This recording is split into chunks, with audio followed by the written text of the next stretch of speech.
کل میں نے ایک ویڈیو بنائی تھی جس میں میں نے عام لوگوں کی قوت کا طاقت کا ذکر کیا تھا اور اس کو ایک خاص اینگل سے یا ایک خاص نقطہ نظر سے میں نے بتایا تھا۔ اب پرابلم یہ ہے کہ یہ جو سوشل میڈیا پہ ویڈیوز ہوتی ہیں نا، اس میں آپ بہت لمبی ویڈیو کر نہیں سکتے بیکاز پھر لوگ شکایت کرتے ہیں کہ بہت لمبی ہے، وقت نہیں ہے دیکھنے کا وغیرہ وغیرہ۔ تو آج میں اس جو عوامی قوت ہے میں اس پہ ایک اور اینگل سے بات کرنا چاہتی ہوں، ایک اور طریقے سے بات کرنا چاہتی ہوں، کیونکہ یہ بہت ہی اہم نقطہ ہے، بہت ہی اہم جو پوائنٹ ہے جو کہ عام لوگوں کو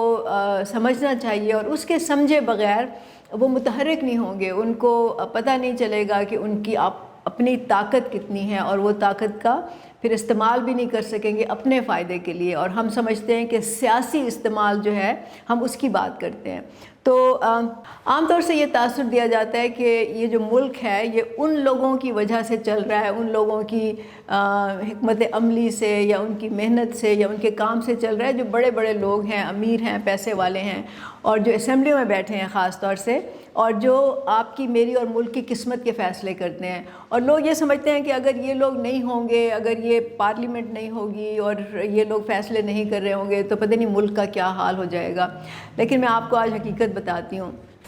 حقیقت یہ ہے کہ یہ ملک اور پوری دنیا دراصل عام لوگوں کی محنت اور مشقت سے چل رہی ہے، عام لوگوں کے کام کی وجہ سے چل رہی ہے۔ آپ دیکھ لیں، اپنے ارد گرد دیکھ لیں، کارخانے اور فیکٹریاں جس میں کہ بہت سی چیزیں بنتی ہیں، عام استعمال کی چیزیں بنتی ہیں، مطلب آپ کے ذاتی ضرورت کی، جیسے کپڑے، جوتے، گھر کے برتن، سامان گھر کا، وہ سارا یہ انہی کارخانوں فیکٹریوں میں بنتا ہے، پھر وہ بازاروں میں آتا ہے، لوگ خریدتے ہیں۔ اسی طرح آپ کے جو کپڑے ہیں وہ بھی اسی طرح لوگوں کی محنت سے بنتے ہیں۔ جو آپ کی خوراک ہے، اگر مزدور یا کسان جو ہیں اگر وہ کھیتوں میں کام کرنا بند کر دیں، اگر وہ خوراک اگانا بند کر دیں، تو یہ ملک جہاں پہلے ہی 50% بچے جو ہیں وہ میل نیوٹریشن کا شکار ہیں، وہ سٹنٹڈ ہیں، یہاں تو لوگ بھوک سے مر جائیں گے۔ تو بعض لوگ کہیں گے کہ جو بڑے امیر لوگ ہیں وہ کہیں گے جی ہم تو پھر امپورٹ کر لیں گے، لیکن آپ یہ سوچیں کہ امپورٹڈ جو چیزیں ہوتی ہیں کیا وہ عام لوگوں کی قوت خرید کے اندر ہیں؟ کیا وہ لوگ افورڈ کر سکیں گے یا نہیں؟ تو یہ اس کا سوال کا جواب آپ کے پاس ہے۔ ابھی کل کی خبر تھی کہ 2021-22 میں جو بینکوں کا پروفٹ تھا، جو بینکوں نے صرف منافع کمایا ہے، وہ اس کی کوئی مثال نہیں ملتی۔ مطلب وہ اتنا زیادہ تھا کہ اس نے تمام حدیں جو تھیں وہ کراس کر لی تھیں، اور انفیکٹ حکومت نے کل کے اخبار میں تھا کہ انہوں نے فیصلہ کیا ہے کہ اس منافع پہ 40% ایک دفعہ جو ہے وہ ٹیکس لگنا چاہیے، کیونکہ اس وقت ملک کو پیسے کی ضرورت ہے اور ہماری ظاہر ہے کہ معاشی بحران ہے اس وقت، تو انہوں نے یہ فیصلہ کیا ہے۔ مجھے نہیں معلوم کہ یہ فیصلہ وہ لاگو کر سکیں گے یا نہیں، کیونکہ دراصل یہ جو بینکنگ سیکٹر ہے نا یہ بہت ہی طاقتور ہوتا ہے، اور پاکستان کا جو بینکنگ سیکٹر ہے اس کا پورا جو سسٹم ہے وہ عالمی بینکنگ سیکٹر کے ساتھ جڑا ہوا ہے، مطلب بالکل اس کے ساتھ اس کا گہرا تعلق ہے۔ تو مجھے نہیں معلوم کہ یہ امپلیمنٹ ہو سکے گا اسی صورت شکل میں جو حکومت چاہ رہی ہے، یا ان کا پریشر جو ہے اس کو مجبور کرے گا کہ وہ اس کو نہ کریں یا کم کر دیں، مجھے نہیں معلوم۔ لیکن یہ پروفٹ اگر آپ سوچیں کہ پروفٹ کیسے بنایا انہوں نے، وہ جو بینکوں کے مالک ہیں ان کی وجہ سے تو نہیں بنا، یہ تو ان لوگوں سے بنا، ان کے کام کی وجہ سے بنا جو بینکوں میں بیٹھے ہیں، جن کے پاس آپ جاتے ہیں اگر آپ کا بینک اکاؤنٹ ہے، ٹیلرز ہیں اس میں، جو کلرکس ہیں، جو سارا جو ایڈمنسٹریٹو سسٹم ہے اس کا، جو اکاؤنٹنگ سسٹم ہے، اس میں یہی محنت مشقت کرنے والے لوگ ہیں۔ تو یہ ان کی وجہ سے انہوں نے پروفٹ کمایا ہے، لیکن اس پروفٹ میں ان کا کوئی حصہ نہیں ہے۔ مطلب عام لوگوں کا تو آپ چھوڑ دیں، ان لوگوں کا بھی حصہ نہیں ہے جن کی وجہ سے یہ پروفٹ بنا ہے۔ تو اسی طرح اگر آپ ذرا مزید غور کریں تو آپ کو معلوم ہوگا کہ جو ہمارے نظم و نسق قائم کرنے والے ادارے ہیں، جیسے پولیس ہے، اس کے جو اہلکار ہیں، جو سپاہی ہیں، جو نیچے والے درجے کے ملازم ہیں، ان کے بغیر تو وہ پورا وہ سسٹم بھی نہیں چل سکتا نا۔ اسی طرح سیکیورٹی ادارے ہیں، آپ کا پورا جو عدالتی نظام ہے وہ ٹھپ ہو جائے اگر ان کے نیچے والے، صرف ججز تو نہیں چلا سکتے نا عدالتی نظام کو۔ تو جب تک اس کی جو ورکنگ کلاس ہے، جو نیچے کے اہلکار ہیں، اگر وہ فیصلہ کر لیں کسی دن کہ اب انہوں نے کام نہیں کرنا، تو آپ یقین کریں کہ پورے کے پورے ادارے جو ہیں یہ بند ہو جائیں گے اور بات یہ ہے کہ جو تمام مراعات ہیں وہ انہی اوپر والوں کو ملتی ہیں، نیچے والوں کو کچھ نہیں ملتا، سوائے وہ میرا خیال ہے تنخواہ کے، وہ بھی آپ دیکھ لیں کہ اس سے ان کی ضروریات نہیں پوری ہوتی۔ تو جو ورکنگ کلاس ہے، مڈل کلاس ہے، اس کی وجہ سے یہ پورا ملک چل رہا ہے۔ جب میں نے یہ سوچنا شروع کیا نا ورکنگ کلاس کا، تو مجھے ایک بات سوچ کے ہنسی بھی آئی، کیونکہ دیکھیں اگر ہم ان کی بات کرتے ہیں نا، تو ملک میں جو صفائی کا نظام ہے، جو گھروں میں بھی ہے، جو سڑکوں پہ بھی صفائی ہوتی ہے، اداروں میں صفائی ہوتی ہے، وہ بھی تو کام کرنے والے ہی کرتے ہیں نا، وہ لوگ کرتے ہیں جن کو آپ نے صفائی کی ذمہ داری دی ہوئی ہے۔ تو آپ ذرا سوچو کہ اگر انہوں نے کام بند کر دیا، اگر اس ملک میں جو صفائی کرتے ہیں لوگ، انہوں نے ایک ہڑتال کر دی، انہوں نے کہا آج سے ہم نے یہ کام نہیں کرنا، جو مرضی کر لو، تو آپ یہ دیکھو کہ یہ پورا ملک جو ہے یہ تو کوڑے کا ڈھیر بن جائے گا، بدبو ایسی ہوگی کہ انسان ناک بند کرنے کے باوجود اسے چھٹکارا نہیں مل سکے گا۔ پھر مجھے ایک دم سے خیال آیا، اور اس پہ مجھے ہنسی آئی، مجھے یہ خیال آیا کہ یہ بڑے بڑے لوگ کیا کریں گے، ان کے گھروں کی صفائی کیسے ہوگی۔ آپ ذرا امیجن کریں کہ عمران خان اور بشرا بی بی جو ہیں وہ بنی گالہ میں جھاڑو دے رہے ہیں، نواز شریف اور مریم نواز اپنے باتھ روم صاف کر رہے ہیں، زرداری صاحب، بلاول اور آصفہ جو ہیں وہ جھاڑ پونچھ کر رہے ہیں، کچن میں پوچھے لگا رہے ہیں۔ آپ کو سمجھ آ گئی میں کیا کہنا چاہتی ہوں؟ یہ لوگ زندہ نہیں رہ سکتے ورکنگ کلاس کے بغیر۔ تو جناب بات یہ ہے کہ عام لوگوں کی محنت مشقت کے بغیر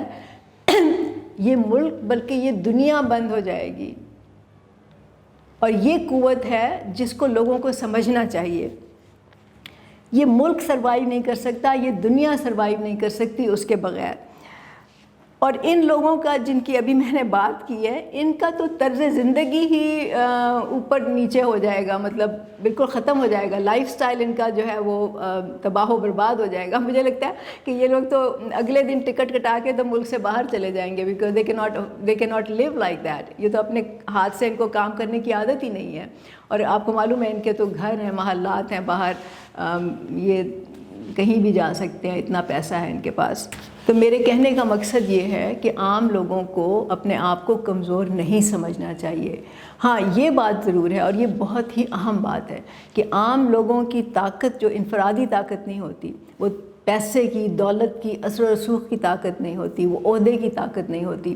وہ ان کے اپنے کام کرنے کی طاقت ہوتی ہے، جس کے بغیر کچھ نہیں ہل سکتا اس دنیا میں، اس ملک میں۔ لیکن وہ انفرادی طاقت نہیں ہوتی، وہ اجتماعی طاقت ہوتی ہے، جب یہ لوگ مل کے کام کرتے ہیں، مل کے جدوجہد کرتے ہیں، مل کے سٹرگل کرتے ہیں۔ اور اس کے لیے مجھے افسوس ہوتا ہے یہ دیکھ کے، کیونکہ ہم روزانہ دیکھتے ہیں پاکستان میں سڑکوں پہ احتجاج ہو رہے ہیں، ریلیاں نکل رہی ہیں، لوگ نعرے لگا رہے ہیں، اور اس میں ہر شعبے کے لوگ ہوتے ہیں، مطلب اس میں ٹیچرز ہیں، اسٹوڈنٹس ہیں، کلرکس ہیں، اس میں ڈاکٹرز ہیں، لیڈی ہیلتھ ورکرز ہیں، نرسز ہیں، پھر اس میں مختلف اداروں کے، کبھی واپڈا کے، کبھی پی آئی اے کے، کبھی واسا کے، کبھی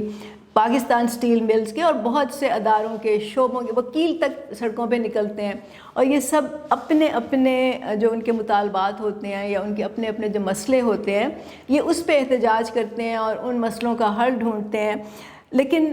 پرابلم یہ ہے کہ یہ سمجھ نہیں آتی ان سب کو اور عام لوگوں کو کہ یہ تمام جو مسئلے ہیں یہ اس نظام سے جڑے ہوئے ہیں، اور جب تک نظام نہیں بدلے گا تب تک ان تمام مسئلوں کا کوئی کمپریہنسو اور سسٹینیبل سلوشن نکالنا امپاسبل ہے۔ اور جب میں نظام کی بات کرتی ہوں تو نظام سے میری مراد یہ ہے وہ نظام جس میں ملک کے وسائل پر اور ملک کے تمام مواقع پر چند لوگوں کا کنٹرول ہے، جو طبقاتی نظام ہے۔ تو یہ تمام جو مسائل ہیں یہ تب تک ختم نہیں ہو سکتے جب تک طبقاتی نظام کو ختم نہ کیا جائے، اور طبقاتی نظام اتنا مضبوط ہے، اس کی جڑیں اتنی گہری ہیں۔ پوری دنیا میں تو اس وقت سرمایہ داری کا نظام ہے نا، لیکن پاکستان میں ایک ملغوبہ ہے جاگیرداری نظام کا، سرمایہ داری نظام کا، پھر ساتھ میں قبائلی نظام بھی ہے، پھر یہاں پہ سیاسی پیر بھی ہیں، تو ایک بہت ہی اپریسو اور ایکسپلائٹیٹو سسٹم ہے یہاں پہ۔ اور پھر میں یہ کہوں گی کہ یہ بہت ہی مضبوط نظام ہے، اس کو ختم کرنے کے لیے آپ کو ایک بہت بڑی عوامی تحریک کی ضرورت ہے، جس میں لاکھوں کروڑوں لوگ ہوں، اور وہ آپس میں اکٹھے ہوں، آپس میں اتحاد کریں، آپس میں منظم ہوں، اور ایک سیاسی تحریک ہو جس میں شامل ہو کے یہ لوگ اسمبلیوں تک پہنچیں، پارلیمنٹ میں پہنچیں، اور وہاں بیٹھ کے ایسے قانون اور پالیسیاں ایسی بنائیں کہ یہ نظام ختم ہو جائے۔ اور یہ صرف برابری پارٹی پاکستان آپ کو یہ اپرچونٹی دیتی ہے، صرف برابری پارٹی پاکستان یہ کہتی ہے کہ ہم اس نظام کے خلاف ہیں، اور ہم نظام کوئی ہوا میں نہیں بات کرتے، بہت سے لوگ نظام کی بات کرتے ہیں، ہم اسپیسیفکلی آپ کو بتاتے ہیں، ہم آپ کے سامنے اس کی تصویر کھینچتے ہیں کہ یہ نظام ہے جس کو ہم بدلنا چاہتے ہیں۔ تو آئیے ہم سب مل کے اس نظام کو بدلیں، کیونکہ اس کے بغیر پاکستان کا اور پاکستان میں رہنے والوں کا کوئی مستقبل اچھا ہمیں نظر نہیں آتا۔ تو برابری پارٹی پاکستان میں شامل ہوں اور ہم مل کے اس کا مقابلہ کریں، اور اس ملک میں لوگوں کے لیے تاکہ خوشحالی آئے، باعزت اور بااختیار زندگی بسر کرنے کے مواقع سب کو مہیا ہوں۔ بہت شکریہ۔